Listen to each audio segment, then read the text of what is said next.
เมื่อวันที่ 28 พฤษภาคม 1989 เครื่องบินรบลำหนึ่งที่มีรูปร่างปาดเปรียวซึ่งไม่เคยเห็นมาก่อนทะยานขึ้นสู่ท้องฟ้าทางตะวันออกเฉียงใต้ของเมืองไทหนานประเทศไต้หวันนั่นก็คือช่วงเวลาประวัติศาสตร์ของไต้หวันเมื่อเครื่องบินขับไล่ความเร็วเหนือเสียงชิงกัวซึ่งเป็นเครื่องบินลำแรกที่ไต้หวันพัฒนาขึ้นเองโดยสมบูรณ์ประสบความสำเร็จในการทดสอบการบินครั้งแรกและเปิดตัวสู่ชาวโลกเหตุการณ์นี้เป็นสัญลักษณ์ที่แสดงให้เห็นว่าเทคโนโลยีการบินของไต้หวันในเวลานั้นอยู่ในระดับที่สูงมากดังนั้นคลิปนี้เราจะมาพูดถึงเกี่ยวกับเครื่องบินรบชิงกัวที่พัฒนาโดยไต้หวันคลิปนี้จะเป็นตอนที่1โดยจะเริ่มจากขบวนการพัฒนาของเครื่องบินรบนี้กันค่ะ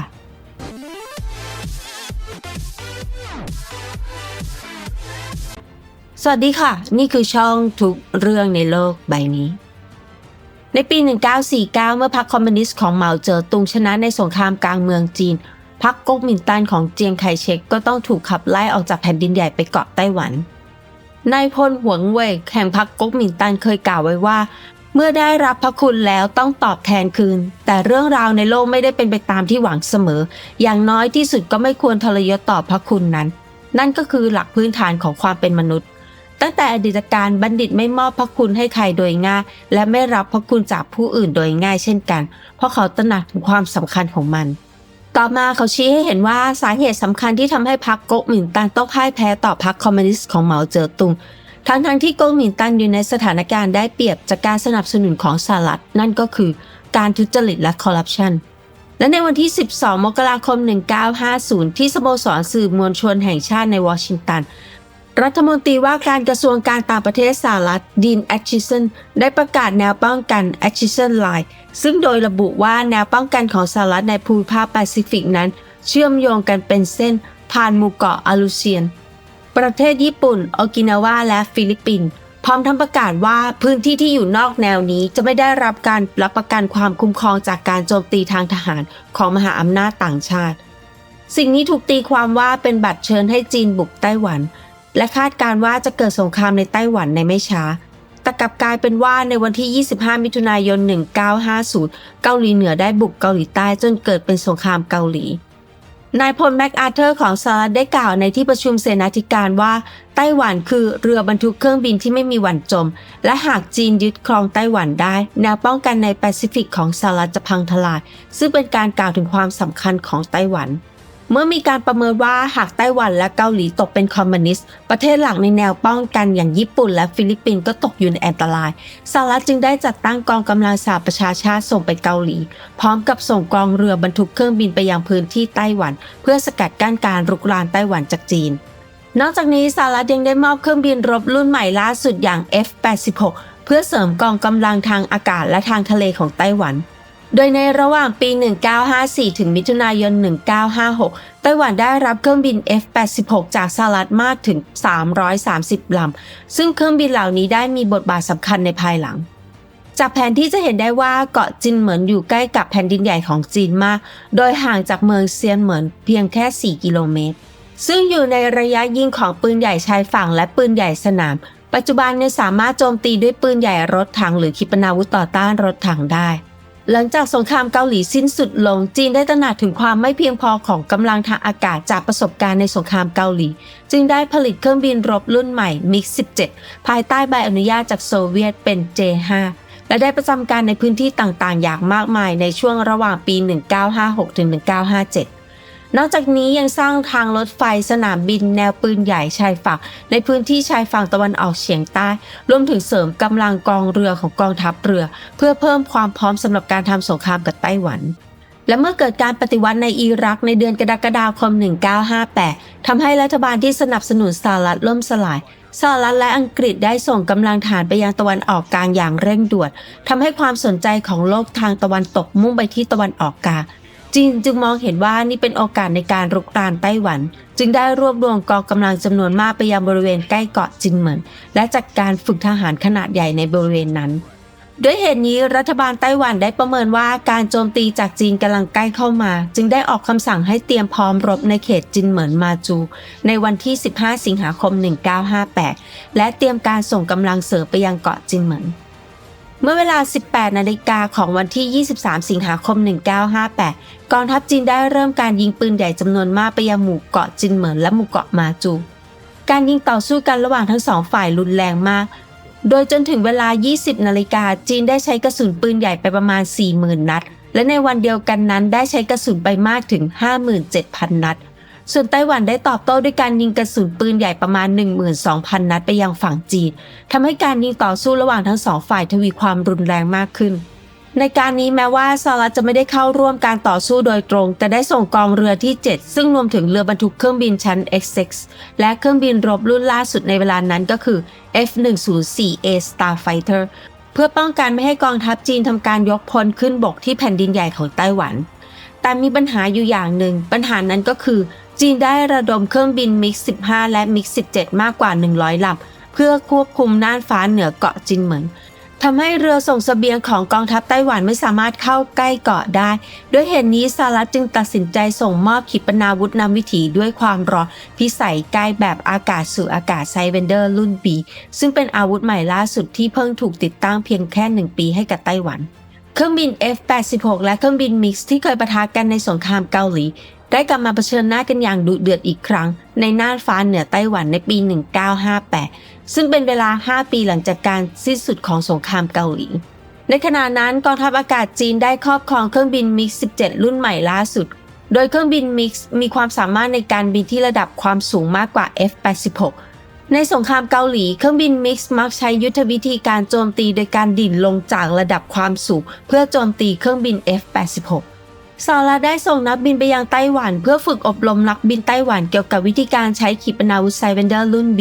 และได้จัดทำการฝึกซ้อมการต่อสู้ทางอากาศโดยใช้เครื่องบิน F-100 สมมุติเป็น MiG-17 เพื่อวางยุทธวิธีการต่อสู้ทางอากาศโดยใช้ขีปนาวุธไซเวนเดอร์และในวันที่ 24 กันยายน 1958 หลังจากการฝึกอบรมและการจำลองการต่อสู้ทางอากาศเสร็จสิ้นเครื่องบิน F-86 จำนวน 32 ลำของกองทัพอากาศไต้หวันที่ติดตั้งขีปนาวุธไซเวนเดอร์และเครื่องบินที่คุ้นเคยกับกลยุทธ์การใช้ขีปนาวุธดังกล่าวได้ทะยานขึ้นสู่ท้องฟ้าและบินมุ่งตรงไปยังเกาะเมื่อเครื่องบินของไต้หวันเข้าใกล้เกาะกองทัพอากาศจีนได้ส่งเครื่องบิน MiG-15 และ MiG-17 มากกว่า 100 ลำขึ้นบินเพื่อเตรียมความพร้อมสำหรับการต่อสู้ในขณะนั้นเครื่องบินของกองทัพอากาศจีนซึ่งไม่มีข้อมูลของขีปนาวุธได้ใช้ยุทธวิธีเดียวกับที่เคยใช้ในสงครามเกาหลี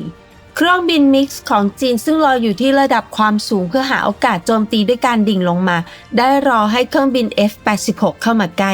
แต่นักบินของเครื่องบิน F-86 ของไต้หวันได้มองดูเครื่องบิน MiG ที่อยู่ในระดับความสูงและบินผ่านด้านหลังของเครื่องบิน MiG อย่างรวดเร็วและในทันทีที่เห็นด้านหลังของเครื่องบิน MiG พวกเขาได้เชิดหัวเครื่องบินขึ้นและยิงขีปนาวุธไซเวเดอร์หลังจากนั้นขีปนาวุธที่ถูกยิงจากเครื่องบิน F-86 ได้พุ่งเข้าไปยังส่วนท้ายของเครื่องบิน MiG เหมือนงูเห่าที่ยกหัวขึ้นและพุ่งชนเครื่องบิน MiG 3 ลำเครื่องบิน MiG ที่ถูกโจมตีด้วยขีปนาวุธในน่านฟ้าเหนือเกาะจึงเริ่มไฟลุกและตกลงสู่ทะเลเมื่อฝูงบินของเครื่องบิน MiG ของจีนเริ่มแตกแถวเนื่องจากพยายามหลบหลีกขีปนาวุธในที่สุดกองทัพอากาศจีนก็ต้องถอนกำลังกองทัพอากาศจีนซึ่งมีเครื่องบินมากกว่าได้สูญเสียเครื่องบิน MiG ประมาณ 12 ลำในการต่อสู้ครั้งนี้และสูญเสียอีก 19 ลำในการต่อสู้ทางอากาศครั้งต่อมารวมเป็นการสูญเสียเครื่องบิน MiG 31 ลำในเวลา 1 เดือนในทางกลับกันกองทัพอากาศไต้หวันสูญเสียเพียงเครื่องบิน RF-84G รุ่นลาดตระเวน 2 ลำซึ่งไม่ได้ติดตั้งขีปนาวุธไซเวนเดอร์และสามารถควบคุมอำนาจการครองความเป็นเจ้าทางอากาศเหนือน่านฟ้าของเกาะได้สำเร็จอย่างไรก็ตามในการต่อสู้ครั้งนี้เครื่องบิน MiG-17 ของจีน1 ลำถูกยิงด้วยขีปนาวุธไซเวนเดอร์ซึ่งเจาะเข้าไปในส่วนของเครื่องยนต์แต่ไม่ระเบิดด้วยเหตุนี้เครื่องบิน MiG-17 ลำนี้จึงสามารถกลับมายังฐานได้อย่างปลอดภัยโดยยังมีขีปนาวุธไซเวนเดอร์ฝังอยู่ในเครื่องยนต์และซากขีปนาวุธที่ไม่ได้ระเบิดรวมถึงซากขีปนาวุธที่จีนเก็บกู้ได้นั้นถูกส่งไปยังมอสโกในวันที่ 13 ธันวาคม 1958 จากนั้นสหภาพโซเวียตก็ได้นำไปทำวิศวกรรมย้อนกลับและพัฒนาเป็นขีปนาวุธอะโตมอีวาน สโตโพเลสกีซึ่งถูกเรียกว่าเป็นบิดาแห่งขีปนาวุธอากาศสู่อากาศของสหภาพโซเวียตและเป็นผู้พัฒนาขีปนาวุธอะโตมได้กล่าวถึงขีปนาวุธไซเวนเดอร์ในภายหลังว่าขณะที่เรากำลังวิเคราะห์ขีปนาวุธของสหรัฐเราไม่สามารถซ่อนความประหลาดใจของเราได้ขีปนาวุธนั้นเป็นผลลัพธ์ของเทคโนโลยีล้ำสมัยที่ผสมผสานวิศวกรรมขั้นสูง และวัสดุที่ก้าวหน้าในขนาดที่เล็กกระทัดรัดเราเองก็กำลังพัฒนาขีปนาวุธที่มีวัตถุประสงค์เดียวกันแต่ของเรามีขนาดใหญ่และหนักกว่าไซเวนเดอร์ถึง3เท่าทำให้ไม่สามารถติดตั้งบนเครื่องบินขับไล่เครื่องยนต์เดียวได้อย่างเหมาะสมอย่างไรก็ตามเป็นความจริงที่เราค้นพบแนวทางแก้ปัญหาใหม่ๆสำหรับการพัฒนาขีปนาวุธรุ่นใหม่จากสิ่งนี้ดังนั้นจึงเป็นที่ทราบกันดีว่าบางชิ้นส่วนของขีปนาวุธไซเวนเดอร์และขีปนาวุธอะโตมที่สหภาพโซเวียตพัฒนาขึ้นสามารถใช้งานแทนกันได้อย่างไรก็ตามขีปนาวุธอะโตมไม่ได้ขัดลอกขีปนาวุธไซเวนเดอร์ทั้งหมดแต่ได้รับการพัฒนาโดยใช้ระบบขับเคลื่อนที่ออกแบบด้วยเทคโนโลยีเฉพาะของสหภาพโซเวียตเองกองทัพอากาศไต้หวันได้รับชัยชนะอย่างยิ่งใหญ่จากการรบครั้งนี้ทำให้ตระหนักถึงความจำเป็นในการเสริมสร้างแสนยานุภาพทางอากาศมากขึ้นดังนั้นจึงได้ดำเนินโครงการเสริมกำลังทางอากาศทันทีโดยมุ่งเน้นการจัดหาเครื่องบินขับไล่สกัดกั้นระยะสูงสำหรับสกัดกั้นเครื่องบินทิ้งระเบิดของกองทัพจีนรวมถึงเครื่องบินขับไล่อเนกประสงค์ที่สามารถปฏิบัติภารกิจสกัดกั้นระดับความสูงกลางและต่ำภารกิจต่อต้านเรือรบและภารกิจโจมตีทางอากาศสู่พื้นได้ผลลัพธ์ของโครงการนี้ก็คือไต้หวันได้จัดหาเครื่องบินขับไล่สกัดกั้น F-104 Starfighter จากสหรัฐจำนวน78ลำและยังได้จัดหาเครื่องบินขับไล่อเนกประสงค์ F-5 ถึง360ลำอีกด้วยอย่างไรก็ตามเพื่อความสัมพันธ์ระหว่างจีนกับสหภาพโซเวียตแย่ลงในทศวรรษ 1970 สหรัฐได้ยื่นมือเข้ามาหาจีนส่งผลให้เงามืดเริ่มปกคลุมไต้หวันอีกครั้งเมื่อวันที่ 1 มกราคม 1979 สหรัฐอเมริกาและจีนได้สถาปนาความสัมพันธ์ทางการทูตอย่างเป็นทางการส่งผลให้ไต้หวันถูกโดดเดี่ยวทางการทูตมากขึ้นในเวทีนานาชาตินอกจากนี้ในปี 1981 รัฐบาลของประธานาธิบดีเลแกนตัดสินใจจัดหาชิ้นส่วนล้ำสมัยให้กับไต้หวันเพื่อปรับปรุงสมรรถนะของเครื่องบินขับไล่ F-5E ที่ไต้หวันมีอยู่ซึ่งทำให้จีนไม่พอใจอย่างมากและนำไปสู่ความขัดแย้งทางการทูตอย่างรุนแรงกับสหรัฐและจีนเมื่อวันที่ 17 สิงหาคม 1982 สหรัฐอเมริกาได้ประกาศข้อตกลงที่เรียกว่าแถลงการณ์ 817 ซึ่งระบุว่าสหรัฐกำลังปรับความสัมพันธ์กับจีนให้เป็นปกติจะค่อยๆลดการขายอาวุธให้กับไต้หวันลงตามเงื่อนไข 6 ข้อที่ตกลงกันข้อตกลงระหว่างสหรัฐและจีนส่งผลให้แผนการปรับปรุงสมรรถนะของเครื่องบินขับไล่ F-5E ต้องล้มเลิกไปในที่สุดนอกจากนี้เมื่อสหรัฐปฏิเสธที่จะขายเครื่องบินขับไล่ F-16 ให้กับไต้หวันโครงการจัดหาเครื่องบินขับไล่รุ่นใหม่ของไต้หวันซึ่งมีแผนตั้งแต่ปี 1990 เพื่อทดแทนเครื่องบินขับไล่ F-104 จำนวน 70 ลำและ F-5 จำนวน 360 ลำก็กลายเป็นเรื่องที่ไม่แน่นอนกล่าวคือข้อตกลง 817 หมายความว่าไต้หวันอาจเผชิญกับความยากลำบากในการจัดซื้ออาวุธที่ต้องการได้อย่างอิสระในตลาดโลกและเมื่อพิจารณาถึงขีดความสามารถของประเทศและระดับเศรษฐกิจไต้หวันไม่สามารถพัฒนาและผลิตอาวุธทั้งหมดได้ด้วยตนเองดังนั้นข้อตกลงนี้จึงถูกมองว่าเป็นปัญหาของการอยู่รอดของประเทศและท้ายที่สุดเมื่อไม่มีทางเลือกไต้หวันจึงตัดสินใจพัฒนาเครื่องบินขับไล่ด้วยตนเองเครื่องบินขับไล่ชิงกัวที่ไต้หวันพัฒนาขึ้นจะมีลักษณะพิเศษอย่างไรติดตามชมใน EP ต่อไปนะคะขอบคุณสำหรับการติดตามรับชมกดไลค์กดแชร์เขียนคอมเมนต์ขอบคุณมากๆนะคะและพบกันใหม่คลิปหน้าค่ะสวัสดีค่ะ